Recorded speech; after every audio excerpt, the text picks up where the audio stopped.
Bismillahirrahmanirrahim. Elhamdülillahi Rabbil alemin. Vessalatu vesselamu ala eşrefil mursalin. Muhammedin ve ala alihi ve ashabihi ecma'in. Esselamu aleyküm rahmetullahi berekatuh. Hurmetli tındarman kavim, biz kelesi dersimizde bastap oturmuz. Естеріңізге сала кететін болсақ, Ан-Нуқая атты Ханафи фиқх мәселелеріне жазылған кітапшаны оқудамыз. Таяммум тақырыбында едік. Таяммумның жасалу жолына қысқаша тоқталатын боламыз. Сифатут таяммуми, таяммум сифат деген сөз, сипаттамасы, жасалу жолын баяндауы деген мағынада келіп отыр. Ва хуа дарбатани, таяммум дарбатани екі рет соғудан тұрады. Дарбатун бірінші соғу лимасхи ваджихи бетті сипау үшін, ва дарбатун екінші соғу болса лиядайхи ма'a мирфақайхи екі қолды шынтағымен қоса сипау үшін. Осы жерде үшінші ретінде ниетті де айта кету керек. Ниет ету таяммумда парыз. Енді пайғамбарымыздың да осы жерде бір хадисін айта кететін болсақ, пайғамбарымыз саллаллаху алейхи вассалам былай деген: таяммум екі рет қол соғудан тұрады. Бірі бет үшін, екіншісі екі қол шынтақпен бірге екі қол үшін делінген хадисте. Бұл хадис Дарақутни және де Ал-Хакимнің Мустадрагында келеді. Ары қарай оқимыз. Қайда қол соғу? Аля кулли тахирин мин джинсил арди. Барлық таза жер жынысынан болған заттарға. Ал енді жер жынысы деп нені айтамыз? Жер жынысы деп отқа жанбайтын және ерімейтін барлық жер тектес заттарды айтады екенбіз.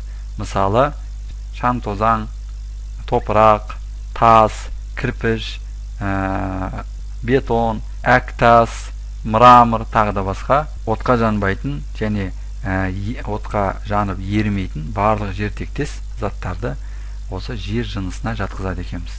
Демек, темір, мыс сияқты еритін, отқа еритін заттарға немесе отқа жанып күл болатын ағаш сияқты заттарға таяммум соғылмайды екен.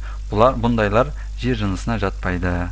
Олау биле нақайын, әлгі жер жынысына жататын заттар шаңсыз болса дағы оларға таяммум соғуға болады. Олау биле нақайын дегендегі мағынасы сол. Нақа дегеніміз шаң деген сөз. Мысалы, мрамор шаңсыз, үсті шаңсыз жылтыр болып тұрса да, ол мрамордың үстіне таяммум соғуға болады екен. Ары қарай оқимыз. Ва алейхи ма'ал қудрати али саиди. Ва алейхидағы хи замирі шаңға кетіп жатыр. Ва алейхи, яғни шаңға таяммум соғуға болады. Ма'ал қудрати али саиди, жер бетіндегі топыраққа таяммум соғуға күші жетсе де. Мысалы, темірдің үсті шаң басқан болса, таза жер бола тұра шаң басқан темірдің үстіне қол соғып таяммум алуға болады. Осы жердегі саид деп шаңды топырақты айтамыз. Басқа кітаптарда турабун мунбитун деп келеді бұл. Жалпы алғанда жердің беткі жағын арабтарда саид деп атайды. Ол беткі жағы мейлі топырақ болсын, мейлі құм болсын, жылтыр тас болсын, осының бәрін жердің бетінде болғандықтан саид деп атайды екен. Ары қарай оқимыз. Бинияти адаис салати. Таяммум намаз оқу ниетімен жасалады. Жоғарыда ниет парыз дедік таяммумда, бірақ ниет қандай болу керек? Осыны айтып отыр. Бинияти адаис салати, таяммум намаз оқу ниетімен жасалады деп отыр ғалым. Яғни таяммум соққан кезде намаз оқу мақсатымен соғылады екен. Және де намаз сияқты дәретсіз орындалмайтын құлшылық үшін де таяммум соғуға ниет етіледі. Мысалы, тилауат сәждесі үшін, жаназа намазы үшін, нәпіл намазы үшін, тағы да басқа осындай намазға ұқсас құлшылық түрін орындау ниетімен таяммум соғылады.